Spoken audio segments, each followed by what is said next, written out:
اللہ نے روب کے ذریعے میری مدد کی، دبدبے کے ذریعے. کیا معنی اس کا؟ سرکار فرماتے ہیں کہ مجھے اپنے دشمن پر قابو پانے کے لیے اس کی گردن پر تلوار رکھنے کی ضرورت نہیں ہوتی تھی. قابل غور جملہ. آپ حضور کے غلام بیٹھے، آپ کے چہروں کی خوشی میرے لیے نعرہ ہے، لیکن یہ عشق ہے جو بول پڑے اسے میں روک نہیں سکتا. ٹھیک ہے جی، کیونکہ قلندر تب بولتا ہے جب مدینے سے تار مل جایا کرتی ہے. کہاں حضور فرماتے ہیں، فرمایا کہ مجھے ضرورت نہیں ہوتی تھی کہ میں جا کر اس کی گردن کے اوپر تلوار سونپ کر کھڑا ہو جاؤں. اچھا حضور پھر آپ کا دشمن آپ سے کیسے ڈرتا تھا؟ فرمایا 1 مہینے کی مسافت پر میں بیٹھا ہوتا تھا اور میرا دشمن کانپ رہا ہوتا تھا. نمبر 3، حضور فرماتے ہیں پہلے جتنے بھی انبیاء آئے ان کے لیے کافروں کا مال حلال نہیں تھا. مال غنیمت جو جہاد کے بعد ملتا ہے، اللہ نے مال غنیمت کو حضور کے لیے اور حضور کے غلاموں کے لیے حلال قرار دے دیا. نمبر 4، قابل توجہ. سرکار فرماتے ہیں جتنے بھی نبی آئے جب وہ نماز پڑھتے تھے تو وہ مخصوص ایریاز ہوتے تھے، اس کے اندر وہ نماز پڑھ سکتے تھے اور کسی جگہ نماز نہیں پڑھ سکتے. چھوٹی چھوٹی جگہ ہوتی تھی. تو کبھی کبھی جب نماز کا وقت آ جاتا تو جس جگہ پہ وہ کھڑے ہوتے تھے وہاں نماز پڑھ نہیں سکتے تھے، ان کو سفر کر کے دوسری جگہ پہ جانا پڑتا تھا. لیکن سرکار فرماتے ہیں جس دن میں پیدا ہوا، جب پیدا ہوا آپ کی 4 دائیاں ہیں، تو سرکار کی امی جان فرماتی ہیں جب میرے ہاں میرا بیٹا آیا، یہ نہیں کہا کہ پیدا ہوا، کیا کہا؟ ادب کی طرح کیا ماں نے اپنے بیٹے کا، کیونکہ ماں بھی سمجھتی تھی کہ میرا بیٹا تو نبیوں کا سردار ہوگا. فرماتی خرج منی نور، میرے بدن سے میرے شکم سے نور نکلا اور اس نور نے دنیا میں آ کر سب سے پہلے سجدہ کیا. آپ احباب پڑھے لکھے لوگ بیٹھے ہیں، سجدہ کرنے کے لیے 3 چیزوں کا پاک ہونا ضروری ہے. نمبر 1 جسم کا پاک ہونا ضروری ہے. نمبر 2 کپڑوں کا پاک ہونا. نمبر 3 جگہ کا پاک ہونا ضروری ہے. سرکار نے پیدا ہوتے ہی سجدہ کر کے بتا دیا زچہ بھی پاک ہے، بچہ بھی پاک ہے، جگہ بھی پاک ہے.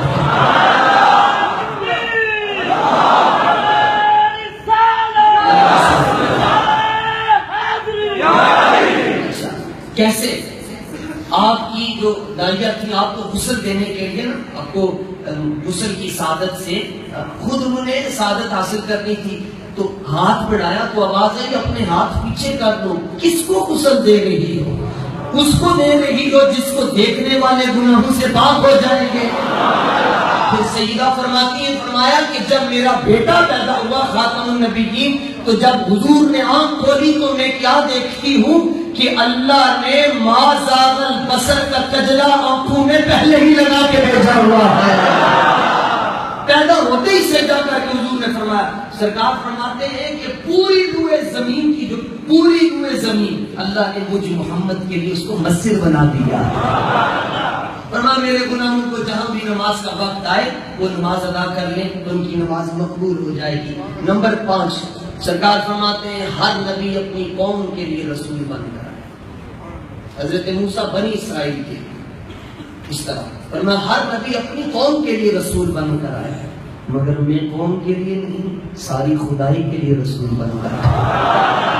حدیث پاک کے حوالے میں پیش کروں گا، نمبر بھی حدیث پاک کے. فرمایا ارسلت الی الخلق کافہ، میں ایک علاقے کے لیے نہیں، میں 2 علاقوں کے لیے نہیں، ایک شرق والوں کے لیے نہیں، غرب والوں کے لیے نہیں. کہا تم پھیتے لے کر اپنی کائنات ناپنا شروع کر دو، تمہاری میجرمنٹ ختم ہو سکتی ہے، لیکن اللہ نے مجھے زمین والوں کے لیے بھی رسول بنا کر بھیجا ہے، آسمان والوں کے لیے بھی رسول بنا کر بھیجا ہے. اور نمبر 6 اللہ کے حبیب ارشاد فرماتے ہیں وَخُتِمَ بِالنَّبِيُّونَ، ایک فضیلت جو اللہ نے مجھے دی کسی اور نبی کو نہیں دی، وہ یہ کہ اللہ نے مجھے خاتم النبیین بنا کر بھیجا. کیا مانا کہ میرے بعد نبی کوئی نہیں آ سکتا. یہ فضیلت اللہ تعالیٰ نے اپنے محبوب علیہ الصلوۃ والتسلیم کو. حوالہ سماعت فرمائیں مسلم شریف صفحہ نمبر 523، ترمذی شریف حدیث پاک نمبر ہے 1553، ابن ماجہ صفحہ نمبر 567 پہ یہ حدیث پاک موجود ہے. تیسری حدیث کی طرف آتے ہیں. یارو حضور کے غلاموں، آپ کے چہروں کی شگفتگی بتا رہی ہے، آپ کے چہروں کی محبتیں بتا رہی ہیں. ہم تو اس نتیجے پر پہنچنے والے ہیں کہ کہ حضور دنیا میں بھی خاتم النبیین ہیں اور آخرت میں بھی خاتم النبیین ہیں. وہاں بھی حضور کی ختم نبوت کا اظہار. ابھی یہ پسینہ آپ دیکھ رہے ہیں, ابھی تو پنکھے چل رہے ہیں اور سورج بہت دور ہے. اللہ نے اپنے حبیب کو قرآن میں سورج سے نہیں تشبیہ دی, فرمایا میرا حبیب چمکتا ہوا چراغ ہے. اچھا کیوں سورج کیوں نہیں کہا؟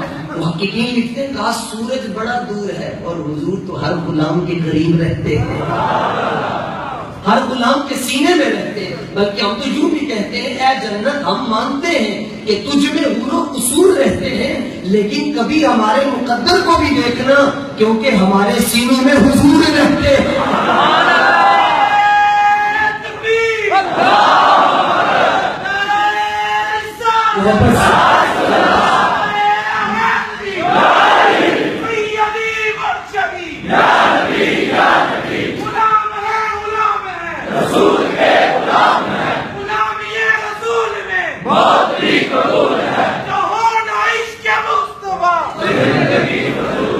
پتا چلا کہ حضور کے غلام بول رہے ہیں. اللہ تعالیٰ آپ کو, بلکہ ہم یہاں صرف نعرے نہیں لگاتے, ہم تو حشر میں بھی لگائیں گے انشاءاللہ. جس کا ایمان ہے وہ کہے انشاءاللہ. کیا نعرہ لگائیں گے؟ ایک ہی نعرہ ہوگا, خلد میں ہوگا ہمارا داخلہ اس شان سے. ہم جنت کے اندر فاروق اعظم نے دیکھا ایک آدمی ایسے کھڑے ہو کے کھڑا, آپ نے اس کو درا لگایا, فرمایا سرکار کے غلام نجر نہیں کھڑے ہوں گے, سینہ تان کے کھڑے ہوتے ہیں. اور ہم تو حشر میں جنت میں لکتے چھپتے نہیں جائیں گے, جرم تو حضور معاف کروا دیں گے. تو پھر جس نے معاف کروایا ہوگا اس کا شکریہ کیسے ادا کریں گے؟ خلد میں ہوگا ہمارا داخلہ اس شان سے کہ یا رسول اللہ کا نعرہ لگاتے جائیں گے.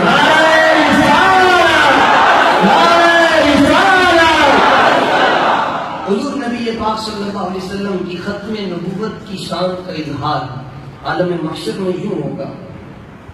سورج سوا نیزے پہ ہوگا, عرفات کے اندر قیامت قائم ہوگی, زمین تانبے کی ہوگی, ادھر سے پاؤں جل رہے ہوں گے, ادھر سے سر جل رہا ہوگا.